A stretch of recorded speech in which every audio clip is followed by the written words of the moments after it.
फाल्गुनी माँ दुर्गा की अनन्य भक्त थी। कुछ दिनों के बाद फाल्गुनी अपने बेटे प्रतीक की शादी तन्वी से कर देती है और तन्वी उसके घर बहू बनकर आ जाती है।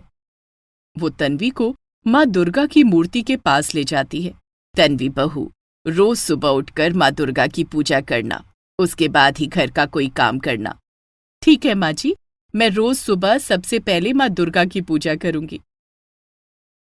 फाल्गुनी तन्वी को अपने कमरे में ले जाती है। बहू, आज रात तुम्हें मेरे पास सोना होगा। कल सुबह हम तीनों माँ दुर्गा के मंदिर जाएंगे। माता रानी के आशीर्वाद के बाद ही तुम और प्रतीक एक साथ सो सकोगे। ठीक है माँ जी। तन्वी फाल्गुनी के साथ सो जाती है। फाल्गुनी को नींद आ जाती है, लेकिन तन्वी को नींद नहीं आती है। वो मन ही मन सोचती है, ये कैसी रस्म है कि दुल्हा दुल्हन को माँ दुर्गा की पूजा करने के लिए अलग अलग सोने पर मजबूर किया गया है। ऐसी पूजा से क्या फायदा? तन्वी के मन में यही सवाल बार बार आते हैं। काफी देर के बाद उसे नींद आ जाती है। सुबह सुबह फाल्गुनी उसे जगाती है। बहू, सुबह के 6 बज गए हैं, जल्दी से तैयार हो जा, हमें माता के मंदिर जाना है। तन्वी उठकर नहा धोकर तैयार हो जाती है, जिसके बाद तन्वी, प्रतीक और फाल्गुनी तीनों दुर्गा माता के मंदिर जाते हैं और पूजा आराधना करते हैं। घर आने के बाद दोनों सास बहू माँ दुर्गा की पूजा करते हैं। पूजा के बाद, माँ जी, अगर आपकी पूजा खत्म हो गई हो तो मेरे लिए कुछ खाने को बना दीजिए, मुझे भूख लगी है। हाँ बहू, तू अपने कमरे में जाकर आराम कर, मैं चाय नाश्ता बनाती हूँ। फाल्गुनी रसोई में जाकर चाय नाश्ता बनाने लगती है और तन्वी अपने कमरे में आराम कर रही होती है। ये क्या तन्वी, तुम यहाँ आराम कर रही हो? माँ रसोई में अकेले काम कर रही है। तभी फाल्गुनी चाय नाश्ता लेकर वहां आती है।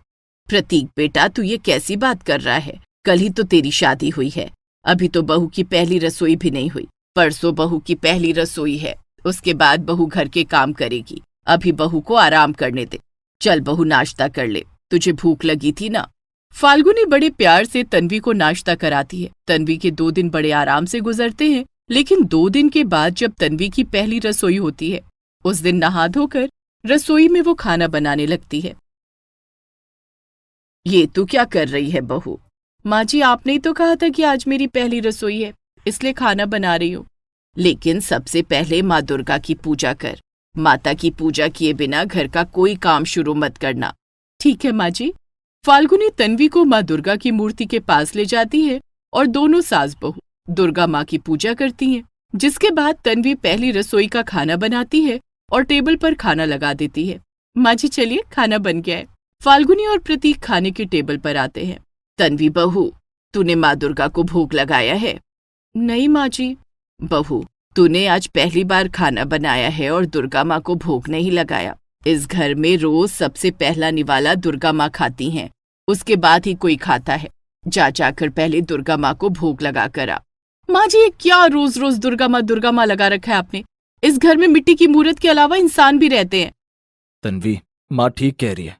माँ दुर्गा को भोग लगाए बिना हम खाना कैसे खा सकते हैं? तन्वी उठकर रसोई में जाती है और पूजा की थाली में खाना निकालकर माँ दुर्गा के सामने रख देती है। जिसके बाद वो खाने की टेबल पर आती है। बहू, अब वो खाना हम तीनों शाम के समय माँ दुर्गा का प्रसाद समझकर खाएंगे।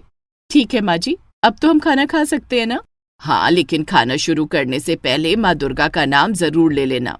ऐसा कहकर फाल्गुनी और प्रतीक अपनी आंखें बंद करके माँ दुर्गा का नाम लेते हैं और तन्वी ये सब करते हुए उन्हें देखती है। जिसके बाद तीनों खाना शुरू करते हैं। फाल्गुनी रोज सुबह माँ दुर्गा की पूजा करती और तन्वी को भी अपने साथ पूजा करने के लिए कहती। एक दिन, माँ जी, ये रोज रोज का पूजा पाठ मुझसे नहीं होगा। ये तू क्या कह रही है तन्वी बहू? तुझे तो पता है कि माँ दुर्गा की पूजा किए बिना घर में कोई काम नहीं होता। तो पूजा आप ही कर लीजिए ना, मुझे पूजा करने के लिए क्यों कहती हैं? उस दिन के बाद से तन्वी दुर्गा माता की पूजा करना बंद कर देती है, लेकिन फाल्गुनी रोज दुर्गा माँ की पूजा करती है। ऐसे दिन गुजर रहे थे। नवरात्रि का त्योहार आने वाला था। तन्वी बहू, नवरात्रि का त्योहार आने वाला है। मैं हर साल घर में कलश स्थापना करती हूँ। अब तू आ गई है तो पूजा में मेरी मदद कर देना। माँ जी, आप तो जानती हैं कि मैं पूजा पाठ का दिखावा नहीं कर सकती, मुझसे नहीं हो पाएगा, इसलिए आप खुद ही नवरात्रि पूजा की तैयारी कर लीजिए। ठीक है बहू। फाल्गुनी बाजार जाकर पूजा का सामान खरीद कर लाती है और नवरात्रि की तैयारी में जुट जाती है। 2 दिन के बाद नवरात्रि का त्योहार आ जाता है। फाल्गुनी 9 दिनों का व्रत रखती है और रोज माँ दुर्गा की पूजा करती है। नवरात्र का पहला दिन था। फाल्गुनी पूजा करने के बाद अपने कमरे में आराम कर रही थी तो वहीं तन्वी और प्रतीक खाना खा रहे थे। तभी घर के बाहर किसी महिला की आवाज आती है। घर में कोई है क्या? मैं परदेसी हूँ, मुझे कुछ वक्त के लिए आराम करने की जगह चाहिए। तन्वी बाहर जाकर देखो, शायद किसी को हमारी जरूरत है। तन्वी बाहर जाती है तो देखती है कि एक गरीब महिला खड़ी है। बेटी, क्या मुझे तुम्हारे घर में थोड़ी देर ठहरने की जगह मिल सकती है? हमारा घर कोई धर्मशाला नहीं है, आगे जाओ, वहां रैन बसेरा है, वहीं आराम कर लेना। बेटी, ऐसा मत कहो, मेरे पास पैसे नहीं है, रैन बसेरा में खाने को नहीं मिलेगा। तुम अगर कुछ खाने को दे दोगी तो माता तुम्हारा भला करेंगी। हमारे घर में खाना खत्म हो गया है, अब जाओ यहाँ से। ऐसा कहकर तन्वी घर के अंदर आ जाती है, लेकिन जब वो खाने की टेबल पर आती है तो देखती है कि उसकी थाली में खाना नहीं था। दरवाजे पर कौन था? एक भिखारन थी, मैंने उसे भगा दिया। वो सब छोड़ो, तुम मेरा खाना क्यों खा गए? मैंने तुम्हारा खाना नहीं खाया, खाना तुम्हारी प्लेट से अचानक गायब हो गया। खाना कैसे गायब हो सकता है? वो मैं नहीं जानता, मैं ऑफिस जा रहा हूँ, तुम अपने लिए दूसरा खाना बना लो। प्रतीक ऑफिस चला जाता है। इधर तन्वी अपने लिए खाना बनाने रसोई में जाती है। वो देखती है कि रसोई का सारा राशन खत्म हो चुका था। वो मन ही मन सोचती है, कहीं वो महिला कोई डायन या चुड़ैल तो नहीं, उसी ने कोई जादू टोना किया होगा। कोई बात नहीं, बाहर जाकर कुछ खा लेती हूँ, वैसे भी मैंने बहुत दिनों से बाहर का कुछ नहीं खाया। ऐसा सोचकर तन्वी अपने पर्स से पैसे निकालने जाती है, लेकिन उसके पर्स में पैसे ही नहीं होते। कल ही तो प्रतीक ने पैसे दिए थे, मैंने इसे पर्स में रखा था, आज कहाँ गए? अब क्या करूं, क्या खाऊं? तन्वी भूखी सो जाती है। इधर फाल्गुनी को प्यास लगती है। वो नींबू का शरबत बनाने के लिए रसोई में जाती है तो देखती है कि रसोई तो खाली पड़ी है। रसोई में ना तो कोई फल है, ना कोई सब्जी, राशन के सारे डब्बे खाली हैं, ये कैसे हो सकता है? थोड़ी देर के बाद प्रतीक ऑफिस से घर आ जाता है। क्या बात है प्रतीक बेटा, तू आज ऑफिस से जल्दी आ गया? माँ, मुझे बॉस ने काम से निकाल दिया है। अगर मुझे जल्दी कोई काम नहीं मिला तो मैं घर की ईएमआई नहीं भर पाऊंगा और हमें ये घर छोड़ना पड़ेगा। क्या? नवरात्रि के पहले दिन ऐसा अनर्थ? जरूर हमसे कोई गलती हुई है जिससे माता रानी नाराज हैं। फाल्गुनी माँ दुर्गा की मूर्ति के सामने जाती है और माता रानी से कहती है, हे माता रानी, अगर हमसे कोई गलती हो गई हो तो हमें क्षमा कर दो माँ, हमें हमारी गलती सुधारने का मौका दो माँ। तभी तन्वी फाल्गुनी को सुबह की सारी घटना बताती है। क्या? वो साक्षात माता रानी थी? तूने माता रानी का अनादर किया है। अब मैं क्या करूं माँ जी, मुझसे गलती हो गई। तन्वी बहू, तुझे नवरात्रि के 9 दिनों का व्रत करना होगा। पूरे 9 दिन सारे सुखों का त्याग करना होगा। तन्वी, जो कि पूजा पाठ से कोसों दूर भागती थी, उसने नवरात्रि के कठोर नियमों के पालन का प्रण लिया। वो रोज सुबह उठकर फाल्गुनी के साथ मिलकर माँ दुर्गा की पूजा करती, जिसके बाद वे दोनों ढेरों पकवान बनाती और उन्हें गरीबों में बांट देती। रात में तन्वी बिस्तर की बजाय जमीन पर चटाई बिछाकर सोने लगी। इस तरह उसने दुर्गा अष्टमी तक माँ दुर्गा की पूजा आराधना की। 9वें दिन दोनों सास बहू ने मिलकर नवमी के दिन हवन और कन्या पूजन किया। कन्या पूजन खत्म होने के बाद वही गरीब महिला तन्वी के घर आती है। घर में कोई है क्या? क्या इस गरीब को कुछ खाने को मिलेगा? तन्वी घर के बाहर आती है। माता, आप आइए, हमारे घर में आपका स्वागत है। तन्वी गरीब महिला को घर के अंदर बुलाती है। दोनों सास बहू से भरपेट भोजन कराती हैं। विश्राम करने के लिए तन्वी उसे अपने कमरे में ले जाती है। आप जब तक चाहे हमारे घर में रह सकती हैं, आप यहाँ आराम कीजिए। गरीब महिला तन्वी के बिस्तर पर सो जाती है। सुबह से शाम हो जाती है, लेकिन वो महिला कमरे से बाहर नहीं आती है। तन्वी बहू, जरा जाकर तो देख, उन्हें किसी चीज की जरूरत तो नहीं। तन्वी अपने कमरे में जाती है तो देखती है कि वो महिला कमरे में नहीं है और उसका कमरा धन दौलत से भरा हुआ है। तन्वी फाल्गुनी को सारी बात बताती है। उसी समय प्रतीक के पास उसके पुराने ऑफिस से फोन आता है। माँ, मुझे बॉस ने फिर से काम पर रख लिया है। ये सब माता रानी की कृपा से हुआ है। माता रानी ने हमें क्षमा कर दिया, हमारे घर में अपने कदम रखकर हमें धन्य कर दिया। माँ जी, अब से मैं रोज माँ दुर्गा की पूजा करूंगी। माता रानी की सदा जय हो। चैताली के माता पिता बहुत गरीब थे। उनका सपना था कि चैताली की पढ़ाई अच्छे स्कूल में हो। उन्होंने शहर के एक बड़े स्कूल में चैताली का एडमिशन करवाया। स्कूल में चैताली की दोस्ती अमीर लड़कियों नितारा और न्यासा से हो जाती है। गायत्री और मुरारी दोनों कड़ी मेहनत करते थे। मुरारी एक सोसाइटी में बढ़ई का काम करता था तो गायत्री उसी सोसाइटी में लोगों के घरों में काम करती। चैताली के बाबा, मुझे एक और घर में खाना बनाने का काम मिल गया है। लेकिन तुम तो पहले से ही 3 घरों में काम करती हो ना। चौथे घर में काम करने का वक्त कहाँ है तुम्हारे पास? सब हो जाएगा। सुबह 5 बजे उठकर अपने घर का सारा काम निपटाकर मैं काम पर चली जाऊंगी। नई मालकिन खाना बनाने के लिए पूरे 10,000 रुपए देंगी। इस पैसे से हम चैताली के स्कूल की फीस भर देंगे। हमारी चैताली महंगे स्कूल में पढ़ती है। रोज कुछ ना कुछ नए डिमांड होते हैं। कभी ये लेकर जाना है तो कभी वो लेकर जाना है। हमें उसकी जरूरतों को पूरा करने के लिए पैसे कमाने होंगे जी, जिसके लिए मेहनत तो करनी पड़ेगी। तुम ठीक कह रही हो गायत्री। चैताली 5वीं क्लास में पढ़ती थी। स्कूल में उसकी दोस्ती नितारा और न्यासा से हो जाती है। नितारा और न्यासा जानती थीं कि चैताली गरीब है, लेकिन उन्हें चैताली के गरीब होने से कोई फर्क नहीं पड़ता था। चैताली, आज तू लंच में क्या लाई है? पता नहीं आज माँ ने क्या बना कर दिया है। माँ तो सुबह 5 बजे ही खाना बना देती हैं, जब मैं सोती रहती हूँ। तो लंच खोल कर तो देख, या फिर हमें ना खिलाना पड़े इसलिए बहाना बना रही है। ऐसी बात नहीं है। चैताली लंच खोलकर देखती है तो उसमें रात की बची हुई 2 रोटी और लहसुन की चटनी रखी हुई थी। नितारा ने चैताली के हाथ से डब्बा छीनते हुए कहा, ला डब्बा मुझे दे। नितारा ने डब्बे में देखकर कहा, लहसुन की चटनी। इस चटनी की खुशबू तेरे बैग से आ रही थी और तू इसे अकेले खाना चाहती थी। आंटी के हाथ की बनी लहसुन की चटनी बहुत टेस्टी होती है। मजा आ गया। नितारा और न्यासा एक एक रोटी चटनी के साथ खा लेती हैं। वो दोनों अपना लंच चैताली को दे देती हैं। चैताली ने देखा कि नितारा के डब्बे में पनीर सैंडविच और न्यासा के डब्बे में पास्ता था। दोनों लंच मैं ही खाऊंगी क्या? तुम दोनों नहीं खाओगी? नहीं, हमारा पेट भर गया है, दोनों लंच तू खा ले। चैताली जानती थी कि न्यासा और नितारा जानबूझकर ऐसा करती हैं ताकि उसे अच्छा खाना खाने को मिले। तीनों सहेलियों की दोस्ती स्कूल में चर्चा का विषय बन चुकी थी। एक बार की बात है, जनवरी का महीना था। कड़ाके की ठंड पड़ रही थी। चैताली 2 दिनों से स्कूल नहीं आ रही थी। न्यासा, न जाने चैताली को क्या हो गया, वो 2 दिन से स्कूल नहीं आई। ठंड बहुत पड़ रही है, कहीं उसकी तबीयत तो नहीं खराब हो गई। हमें उसके घर जाना चाहिए, कहीं उसे हमारी जरूरत तो नहीं। आज स्कूल की छुट्टी के बाद हम दोनों उसके घर जाएंगे। हाँ, लेकिन हमें ये तो पता ही नहीं है कि चैताली का घर कहाँ है। मैं पता कर लूंगी। वो कैसे? देख, हम सबने एडमिशन फॉर्म में अपने अपने घर का पता भरा है ना? हाँ, भरा है। तो चैताली ने भी एडमिशन फॉर्म में अपने घर का पता भरा होगा। हाँ, लेकिन उसके एडमिशन फॉर्म तो एडमिशन डिपार्टमेंट में होगा, हमें कैसे पता चलेगा? चल एडमिशन डिपार्टमेंट में चलकर चैताली के घर का पता पूछते हैं। ठीक है। दोनों सहेलियां एडमिशन डिपार्टमेंट में जाकर चैताली के घर का पता पूछती हैं। वहां उन्हें चैताली के घर का पता मिल जाता है। दोनों सहेलियां स्कूल की छुट्टी के बाद चैताली के घर जाती हैं।